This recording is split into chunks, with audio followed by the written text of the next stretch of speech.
She laughed as the doors to the jet sealed shut behind her. I stood on the tarmac with nothing but a carry-on and a silence I couldn't swallow. Her sunglasses hid her eyes, but not the cruelty in her smirk. "Call me when you're done sulking," she'd said, her voice dripping with fake sympathy. Then the engines roared, and she was gone off with her friends to Monaco, or Milan, or wherever women like her ran to when they needed to feel powerful. I didn't chase. I didn't yell. I watched. She expected a scene. Expected me to beg for a seat, for attention, for love I hadn't really had in months. Instead, I walked back into the terminal like I was stepping into the next version of myself.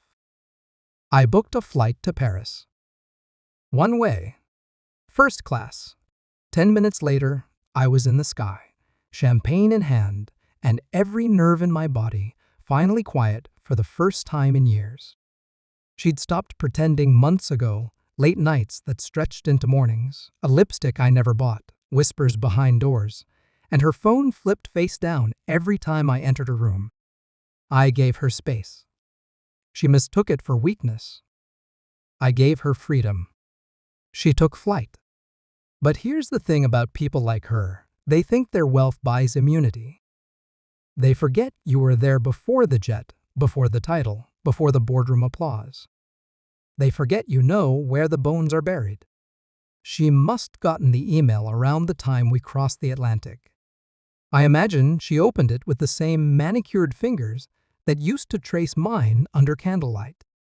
A legal notice from our shared attorney, triggered by the trust clause she signed years ago in a hotel room when love still looked like loyalty. Her inheritance frozen. Her accounts split. Her company? Now 48% mine. The first message came while I was over Greenland. "You petty bastard." Then another. "What did you do?" And another. "We need to talk." NOW. By the time we landed, I had 155 unread messages and a battery dying under the weight of her panic. I didn't respond. I walked through Charles de Gaulle with a stillness she'd never understand. I had no need to scream anymore. The silence was speaking for me. I checked into the Ritz, left my phone face down on the dresser, and watched the Paris lights blink like soft truths outside the window. She called my sister, my lawyer, even my father. Then she called my assistant, who she always pretended to like. I got the voicemail transcript the next morning. I didn't think he'd actually do it. Her voice cracked halfway through. He always just took it. The distance, the lies. I thought he loved me enough to never leave. She wasn't crying because she lost me. She was crying because I stopped waiting to be chosen. I'd seen the messages between her and him. Business partners who always stood too close at galas, whose cologne lingered on her scarf. I didn't confront her. I filed it away. Quiet men aren't weak. We're calculating. I wasn't after revenge. I was after peace. And sometimes, to get peace, you have to burn the bridge down so no one follows you back into the war. She flew back 2 days later. Commercial. No private jet this time. The company card had been revoked.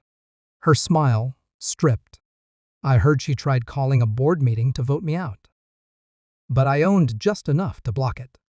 Just enough to make sure she had to sit across from me, week after week, and look me in the eyes she used to lie to. But I never showed up. I gave my seat to a proxy. I had no interest in playing king in a castle built on manipulation. I just wanted her to know I could have ruined her. And chose not to. She finally texted me something real. "You're not the man I married." She was right. That man would waited at the airport. That man would cried. That man would have answered her first call. But the man I became, he didn't need to be loved to feel whole. He didn't need to be wanted to have worth. I replied only once, no. I buried him when your jet took off. Then I turned off my phone, walked the scene at dusk, smiled at strangers, and let the cold Paris air remind me what it felt like to breathe without her name in my lungs. Sometimes justice isn't loud. It's quiet. It's choosing peace over pettiness and walking away while they're still screaming into silence.